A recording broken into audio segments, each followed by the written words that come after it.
விஜய் சேதுபதி நடித்த ஏஸ் படத்தில் ஹீரோயினாக நடித்தவர் ருக்மணி வசந்த். அடுத்து சிவகார்த்திகேயன் ஜோடியாக மதராசி படத்தில் நடித்து வருகிறார். பெங்களூரில் பிறந்து வளர்ந்தவர் என்பதால் சரளமாக தமிழ் பேசுகிறார். ஏஸ் படம் பெரிய ஹிட் ஆகாவிட்டாலும் ருக்மணி நடிப்பு அழகு பலரை கவர்ந்துள்ளது. அதனால் அடுத்த ஆண்டு அவர் பல தமிழ் படங்களில் நடிக்க வாய்ப்பு. தமிழில் ஹீரோயினாக இருக்கும் நயன்தாரா, திரிஷா, தமன்னா போன்ற பலர் ஒரு வயதை தாண்டிவிட்டதால் ருக்மிணி, கயாடு லோஹர், மமிதா பைஜு போன்றவர்களுக்கு கோலிவுட்டில் மவுசு உருவாகியுள்ளது. இதற்கு முன்பு கன்னடம், தெலுங்கு படங்களில் நடித்துள்ளார் ருக்மிணி. அதனால் நல்ல கதை, நல்ல கேரக்டரில் மட்டுமே நடிப்பது என அவர் முடிவெடுப்பாராம். இராணுவ குடும்பத்தை சேர்ந்தவர் ருக்மணி.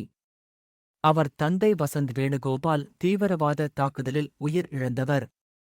உயரிய இராணுவ விருது பெற்றவர்.